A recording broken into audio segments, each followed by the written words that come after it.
ಎಲ್ಲರಿಗೂ ನಮಸ್ತೆ. Welcome to my YouTube channel. ಇವತ್ತಿನ ವಿಡಿಯೋದಲ್ಲಿ ನಾನು ಬದನೆಕಾಯಿ ಬಜ್ಜಿನ ಮಾಡ್ತಾ ಇದ್ದೀನಿ.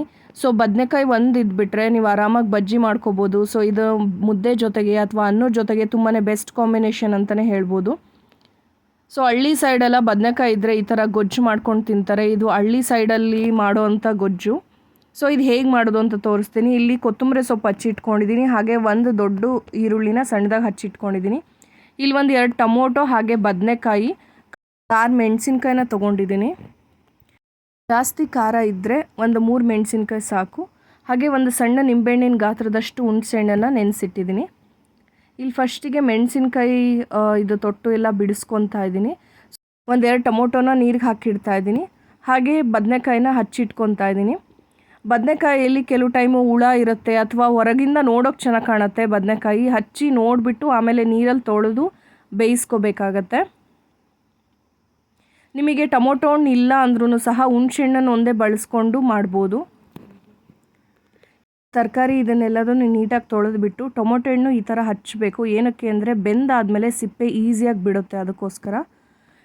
ಬದನೆಕಾಯಿ ಬಜ್ಜಿನ ನೀವು ಕುಕ್ಕರಲ್ಲಾದರೂ ಬೇಯಿಸಿ ಸಹ ಮಾಡ್ಬೋದು, ಅಥವಾ ನೀವು ಇದನ್ನು ಸ್ಟವ್ ಮೇಲೆ ಸುಟ್ಟು ಮಾಡ್ಬೋದು. ಬದನೆಕಾಯಿ ಬಜ್ಜಿನ ಸುಟ್ಟು ಮಾಡಬೇಕಾದ್ರೆ ಏನಾಗುತ್ತೆ, ಸ್ಟವ್ ಎಲ್ಲ ಫುಲ್ಲು ಕರಗಾಗುತ್ತೆ, ಗಲೀಜು ಅನಿಸುತ್ತೆ, ಅಥವಾ ಬೇಗ ಬೇಯೋದಿಲ್ಲ, ಅದು ಸರಿಯಾಗಿ ಆಗೋದಿಲ್ಲ ಅಂದಾಗ ಸೊ ಈ ಥರ ನೀವು ಕುಕ್ಕರ್ಗೆ ಇಟ್ಬಿಟ್ಟು ಕೂಗಿಸಿ ಬದನೆಕಾಯಿ ಬಜ್ಜಿನ ಮಾಡ್ಕೋಬೋದು. ಇದು ಸಹ ತುಂಬಾ ಟೇಸ್ಟಿಯಾಗಿರುತ್ತೆ, ಹಾಗೆ ತುಂಬಾ ಬೇಗನೂ ಸಹ ಆಗುತ್ತೆ.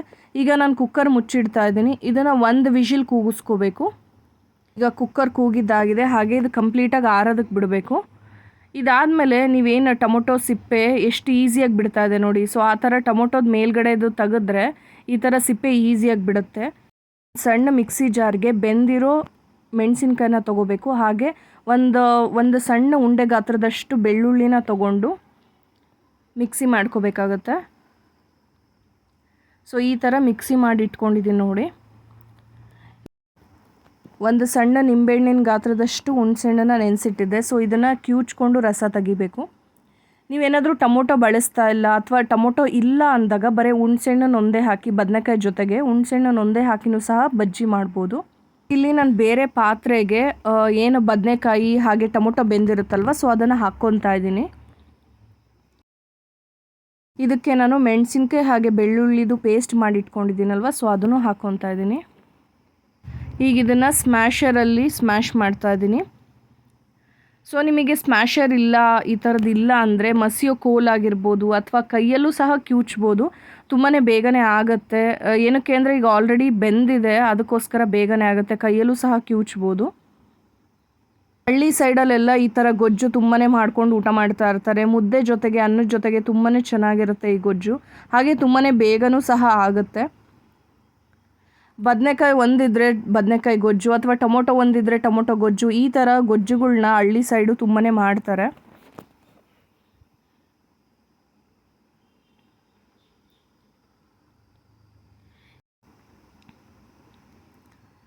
ಈಗ ಮಸ್ತಿದ್ದೆಲ್ಲ ಆಗಿದೆ. ಸೊ ಇದಕ್ಕೆ ಸಣ್ಣದಾಗಿ ಹಚ್ಚಿಟ್ಕೊಂಡಿರೋ ಈರುಳ್ಳಿನ ಹಾಕ್ಕೋಬೇಕು.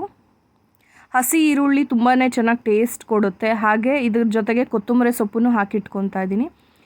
ಆವಾಗಲೇ ಹುಣಸೆಹಣ್ಣನ್ನು ಕಿವುಚಿಟ್ಕೊಂಡಿದ್ದೆ, ಸೊ ಅದರ ರಸನ ಸೋಸಿಟ್ಕೊತಾ ಇದ್ದೀನಿ.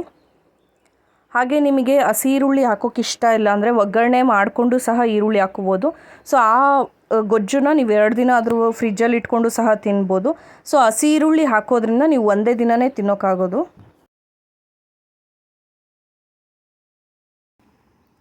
ಹಾಗೆ ಇದಕ್ಕೆ ರುಚಿಗೆ ತಕ್ಕಷ್ಟು ಉಪ್ಪನ್ನ ನೋಡ್ಕೊಂಡು ಹಾಕ್ಕೊಳ್ಳಿ. ಇಲ್ಲಿ ನಾನು ಒಂದು 2 ಸ್ಪೂನಷ್ಟು ಉಪ್ಪನ್ನು ಹಾಕ್ಕೊತಾ ಇದ್ದೀನಿ. ಅಂದರೆ ಏನು ಕ್ವಾಂಟಿಟಿಯಲ್ಲಿ ಮಾಡಿರ್ತೀರ ಸೊ ಅದಕ್ಕೆ ತಕ್ಕಂಗೆ ಉಪ್ಪನ್ನ ಹಾಕ್ಕೊಳ್ಳಿ. ಹಾಗೆ ಇಲ್ಲಿ ನಾನು ಬದನೆಕಾಯಿ ಬೆಂದಿರೋದು ನೀರು ಇರುತ್ತಲ್ವ, ಸೊ ಆ ನೀರನ್ನು ಆ್ಯಡ್ ಮಾಡ್ಕೊತಾ ಇದ್ದೀನಿ. ಇದಕ್ಕೆ ಬಜ್ಜಿ ತುಂಬ ಗಟ್ಟಿಗೆ ಅನಿಸಿದ್ರೆ ಸೊ ಆ ನೀರನ್ನು ಆ್ಯಡ್ ಮಾಡ್ಕೋಬೋದು, ಅಥವಾ ಇಲ್ಲಿ ನಾನು ಬೇರೆ ಯಾವುದೇ ನೀರನ್ನು ಹಾಕ್ಕೊತಾ ಇಲ್ಲ, ಅದೇ ನೀರೇ ಸಾಕಾಗುತ್ತೆ. ಈಗ ಬದನೆಕಾಯಿ ಬಜ್ಜಿ ರೆಡಿಯಾಗಿದೆ ನೋಡಿ. ತುಂಬಾ ಬೇಗನೆ ಕ್ವಿಕ್ಕಾಗಿ ಬದನೆಕಾಯಿ ಬಜ್ಜಿನ ಮಾಡ್ಕೋಬೋದು. ಯಾವಾಗಲೂ ಸಾರು ಮಾಡಿಕೊಂಡು ಬೇಜಾರಾಗಿದೆ ಅನಿಸಿದ್ರೆ ಸೊ ಈ ಥರ ಬದನೆಕಾಯಿ ಬಜ್ಜಿನ ಮಾಡ್ಕೋಬೋದು. ಒಂದು ಇಬ್ಬರಿಗೆ ಅನ್ನೋ ಥರ ಆದರೆ ಒಂದು 2 ದೊಡ್ಡ ಬದನೆಕಾಯಿ ಇದ್ರೂ ಸಾಕು, ಆರಾಮಾಗೆ ಇಬ್ಬರಿಗೆ ಆಗುತ್ತೆ. ಸೊ ಈ ಬದನೆಕಾಯಿ ಬಜ್ಜಿ ಜೊತೆಗೆ ಮುದ್ದೆ ಆಗಿರ್ಬೋದು, ಅನ್ನ ಆಗಿರ್ಬೋದು ತುಂಬಾ ಚೆನ್ನಾಗಿ ಅನಿಸುತ್ತೆ. ಸೊ ಈ ಕ್ವಾಂಟಿಟಿಯಲ್ಲಿ ನೀವು ಬದನೆಕಾಯಿ ಬಜ್ಜಿನ ಮಾಡಿಕೊಂಡ್ರೆ ನಿಮಗೆ ಮುದ್ದೆ ಜೊತೆಗೆ ಚೆನ್ನಾಗಿರುತ್ತೆ. ಇಲ್ಲಿ ನಾನು ರಾಗಿ ಮುದ್ದೆ ಮಾಡ್ತಾಯಿದ್ದೀನಿ ನೋಡಿ.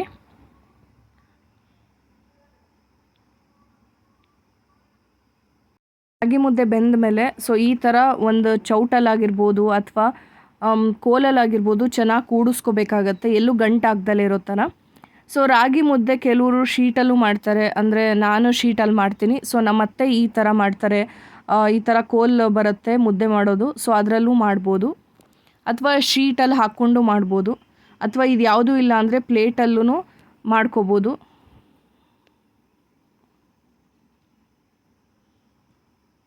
ಸ್ವಲ್ಪ ಕೈಗೆ ನೀರು ಹಚ್ಕೊಂಡು ಈ ಥರ ಮಾಡಿದ್ರೆ ತುಂಬಾ ಸಾಫ್ಟಾಗಿ ಮುದ್ದೆ ಆಗುತ್ತೆ.